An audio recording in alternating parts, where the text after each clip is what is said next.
धनतेरस की पौराणिक कथा। जब किसान के घर ठहर गई माँ लक्ष्मी। कार्तिक कृष्ण पक्ष की त्रयोदशी तिथि के दिन धनतेरस का पर्व पूरी श्रद्धा व विश्वास के साथ मनाया जाता है। धन्वंतरी जी के अलावा इस दिन देवी लक्ष्मी और धन के देवता कुबेर की पूजा भी की जाती है। इस दिन को मनाने के पीछे धन्वंतरी के जन्म लेने की कथा के अलावा इसके बारे में एक दूसरी कथा भी प्रचलित है। कहा जाता है कि एक समय भगवान विष्णु मृत्युलोक में विचरण करने के लिए आ रहे थे। तब लक्ष्मी जी ने भी उनसे साथ चलने का आग्रह किया। तब विष्णु जी ने कहा कि यदि मैं जो बात कहूँ तुम अगर वैसा ही मानो तो फिर चलो। तब लक्ष्मी जी उनकी बात मान गई और भगवान विष्णु के साथ भूमंडल पर आ गई। कुछ देर बाद एक जगह पर पहुंचकर भगवान विष्णु ने लक्ष्मी जी से कहा कि जब तक मैं न आऊं तुम यहाँ ठहरो, मैं दक्षिण दिशा की ओर जा रहा हूँ, तुम उधर मत आना। विष्णु जी के जाने पर लक्ष्मी जी के मन में कौतूहल जागा कि आखिर दक्षिण दिशा में ऐसा क्या रहस्य है जो मुझे मना किया गया है, और भगवान स्वयं चले गए। लक्ष्मी जी ने रहा न गया और जैसे ही भगवान आगे बढ़े लक्ष्मी जी पीछे पीछे चल पड़ी। कुछ ही आगे जाने पर उन्हें सरसों का खेत दिखाई दिया जिसमें खूब फूल लगे थे। सरसों की शोभा देखकर वह मंत्रमुग्ध हो गई और फूल तोड़कर अपना श्रृंगार करने के लिए आगे बढ़ी। आगे जाने पर एक गन्ने के खेत में लक्ष्मी जी गन्ने तोड़कर चूसने लगी।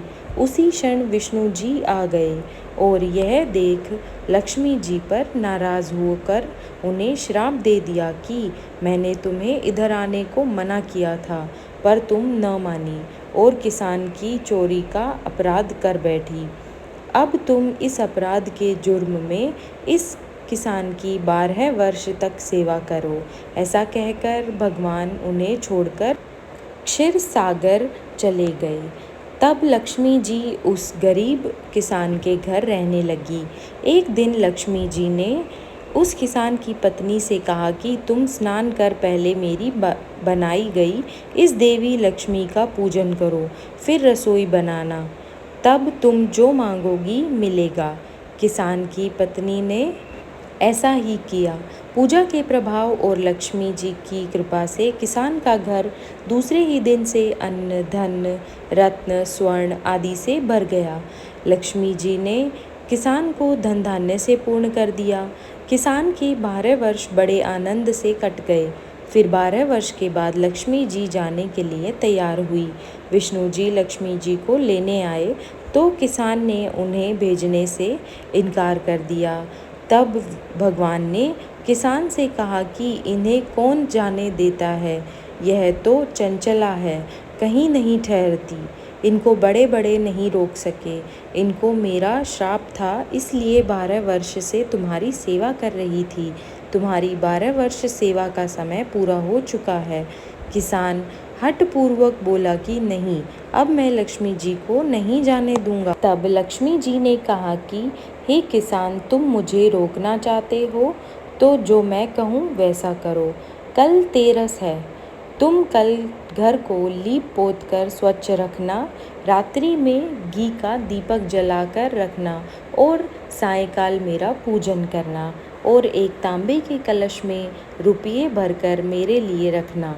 मैं उस कलश में निवास करूंगी, किंतु पूजन के समय मैं तुम्हें दिखाई नहीं दूंगी।